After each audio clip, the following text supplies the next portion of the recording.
Hey all welcome back to book review by Akash. आज हम बात करेंगे लिली सिंह की बुक बी आर ट्रायंगल के बारे में। अब इस बुक का नाम ट्रायंगल क्यों है, स्क्वायर क्यों नहीं, सर्कल क्यों नहीं, रेक्टेंगल क्यों नहीं? सो द आंसर इज, अगर आप गूगल पे सर्च करोगे कि स्ट्रॉन्गेस्ट फाउंडेशन किस शेप में अचीव की जा सकती है, सबसे स्ट्रॉन्ग फाउंडेशन किस शेप में बनेगी, तो आपको आंसर मिलेगा ट्रायंगल। और लिली सिंह ने इसलिए टाइटल रखा है कि अगर आपका फाउंडेशन स्ट्रॉन्ग होगा ना, तो ऊपर की जो प्रॉब्लम है ना, जो टॉप फ्लोर पर रहेगी, वो आप झेल जाओगे। जैसे तूफान आता है तो उसमें पेड़ एकदम हिलने डुलने लगते हैं, झुक जाते हैं। अब पेड़ है, पुष्पा नहीं है कि झुकेंगे नहीं, झुकते हैं। और जब तूफान शांत होता है तो वापस वैसे खड़े हो जाते हैं। और जिन पेड़ों का फाउंडेशन रूट स्ट्रांग नहीं होता है, वो निकल जाते हैं, अपना जगह छोड़ देते हैं, राइट। सो अब स्ट्रॉन्ग फाउंडेशन को कैसे अचीव करना है, क्या करना है, और उसको सेल्फ लव से कैसे अचीव किया जा सकता है, उसके बारे में बात की गई। सेल्फ लव टॉपिक आजकल हर बुक में है, हर इंसान यूज़ करता है। और गुस्सा कब आता है, जब बहुत सेल्फिश आदमी उसको सेल्फ लव का नाम देके वो भी कुछ ना कुछ यूज़ करता है। सो द थिंग इज़, आपको सेल्फ लव का मतलब थोड़ा सा समझना है इस बुक में, जो अलग प्रकार से है। सो उसमें ग्रोथ की बात थी, ग्रोथ की बात की गई थी।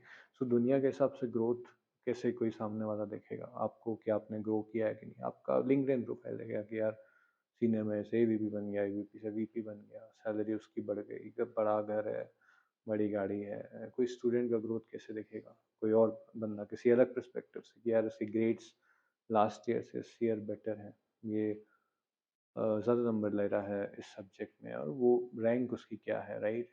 थर्ड पर्सन के पर्सपेक्टिव से वो ग्रोथ है। आपका भी कई बार आपके लिए भी वो ग्रोथ है।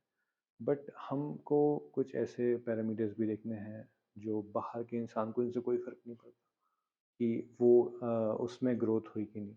मेरा बॉडी वेट पिछली बार कितना था, अभी कितना है, मेरा कोलेस्ट्रॉल लेवल क्या है, सीक्रेट है, बाहर के किसी को समझ में नहीं आएगा। मेरा विटामिन लेवल क्या है, मैं पहले बहुत इम्पेशेंट हो जाता था चीज़ों को लेके, अभी मेरा पेशेंस का लेवल क्या है, अभी मुझे एंजाइटी अटैक रात में आ रहे हैं कि नहीं, क्या मुझे अभी पहले के कंपैरिजन में अभी पैनिक अटैक आ रहे हैं कि नहीं, क्या मेरा ब्लड प्रेशर पहली वाली जॉब में तो ठीक था, मेरे दोस्त थे, मैं खुश था, अभी मैं खुश हूँ कि नहीं, राइट। सो ये भी एक ग्रोथ के पर्सपेक्टिव है, ग्रोथ ग्रोथ को लेकर पर्सपेक्टिव है, ग्रोथ के पैरामीटर्स हैं। ये भी एक एट्रीब्यूट है जो अगर आप मेजर करोगे ना, तो शायद आपकी ग्रोथ की डेफिनेशन चेंज हो जाएगी। बाहर वालों के लिए क्या ग्रोथ है, वो तो आप उतना मत सोचो।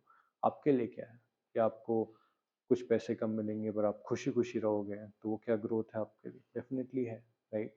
सो वो उसको सेल्फ लव से जोड़ के इसके बारे में बात की गई है।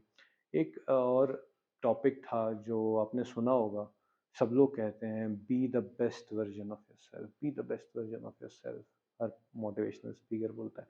आपको मैं बोलूँगा कि अपना बेस्ट वर्जन इमेजिन करो, आप आँख बंद करोगे, मैं भी सो मुझे लगेगा यार, हाँ, सिक्स पैक एब्स हो, बॉडी अच्छी हो, या बहुत हाई पेइंग जॉब हो, कॉर्नर ऑफिस हो, व्यू अच्छा हो, उससे फ्लैट बहुत शानदार हो, तो सारी चीज़ें, बी द बेस्ट वर्जन, मैंने ये सब अचीव कर लिया।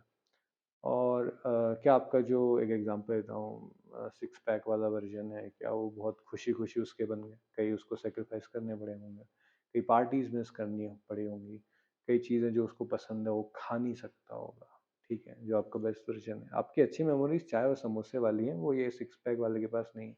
फिर आप थोड़ा पीछे जाओ, फिर अपना हैप्पीएस्ट वर्जन इमेजिन करो, वो शायद वो चाय समोसे वाला बंदा ही होगा। तो आई एम नॉट सेइंग कि अपनी हेल्थ का ध्यान मत रखो या अपना बेस्ट वर्जन अचीव मत करो, but be the best version, जो आपका, जो आप मिडिल में कुछ लाते हो ना, या सिक्स पैक की जगह चलो ठीक है, नॉर्मल बॉडी भी रहे बट हेल्दी रहूँ, बट मैं खुश रहूँ, तो वो आप देखो। तो हो सकता है जो आपका बेस्ट वर्जन हो वो हैप्पीएस्ट वर्जन ना हो, बट उसके नीचे का कोई वर्जन जो खुश भी है, ठीक ठाक भी है, चल रहा है उसका काम, तो उसके बारे में भी सोचो, ठीक है।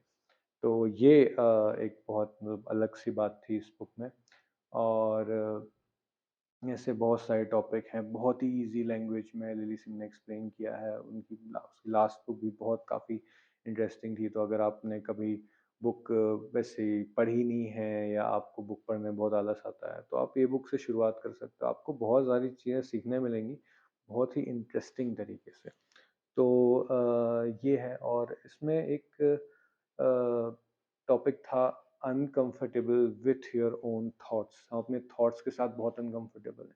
हमको आप 2 मिनट खड़ा कर दो कहीं किसी लाइन में, हम तुरंत अपना फ़ोन निकाल लेते हैं। कैंटीन में है, हाँ ऑफिस खुल गया, अब कैंटीन जाना पड़ता है, सो कुछ है, टाइम लग रहा है, फ़ोन निकाल लिया। फ्लाइट में हम चेक इन में खड़े हैं, फ़ोन निकाल लिया। ट्रेन में कहीं भी 2 मिनट का, 1 मिनट का भी वेटिंग टाइम है ना, फ़ोन निकाल लिया।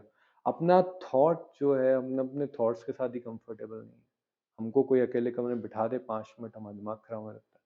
क्या आएगा अभी जो फेसबुक देख के, या सॉरी फेसबुक गया, इंस्टाग्राम रील्स देख के जो थॉट्स आ रहे हैं वो अलग हैं, वो भी हैं दिमाग में, बट वो एंटरटेनमेंट हो रहा है, ठीक है। कई बार कुछ बुरा भी दिख रहा है, कुछ अजीब सा लग रहा है। आजकल हर चीज़ एंटरटेनमेंट नहीं है, कई चीज़ों में बहुत डिस्टर्बिंग भी होती है। कोई किसी की डेथ हो गई, आपके फेवरेट सिंगर की, या जो भी है, आप अगर थोड़ा सा भुलाना चाहते हो तो फिर उसका कोई गाना, फिर कोई उनके बर्थडे में कुछ डाल देगा, आपको याद आ जाता है, फिर आपको लगता है लाइफ कितनी अनप्रेडिक्टेबल। कुछ भी हो सकता है, वो थॉट आपका कोई और इंसान या एल्गोरिदम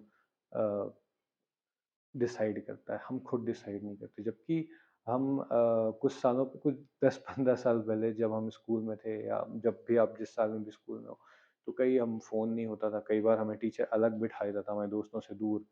हम घंटों सर्वाइव कर जाते थे यार, मतलब अपने थॉट्स के साथ। हिंदी या जो भी सब्जेक्ट आपको पसंद नहीं, उसका बोरिंग लेक्चर भी चल रहा है, बस रीडिंग कर रही है मैम, फिर भी हम सोच लेते थे, कुछ भी अपने दिमाग में कहानियाँ बना देते थे और कंफर्टेबल थे, और तब शायद ज़्यादा खुश थे, क्योंकि तब हम जो सोचना चाहते थे हम सोचते थे।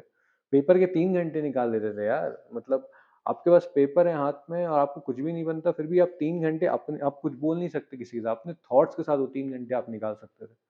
अभी वो मेडिटेशन आप उसको बोलो, ये 3 घंटे बिना फोन बिना कुछ के मैं एक पेन पेपर लेके बैठा हूँ, मुझे कुछ नहीं समझ में आ रहा कि मुझे क्या लिखना है, बट ठीक है 3 घंटा चला गया। आप वो आधे घंटे भी नहीं कर पाओगे, राइट। सो ये अभी टेक्नोलॉजी का ये असर है, अब वो सब पे है, और उसको कैसे कंट्रोल करें ना करें पता नहीं, बट वो गलत चीज़ हो रही है, ये आपको इस बुक से थोड़ा सा आइडिया मिल जाएगा।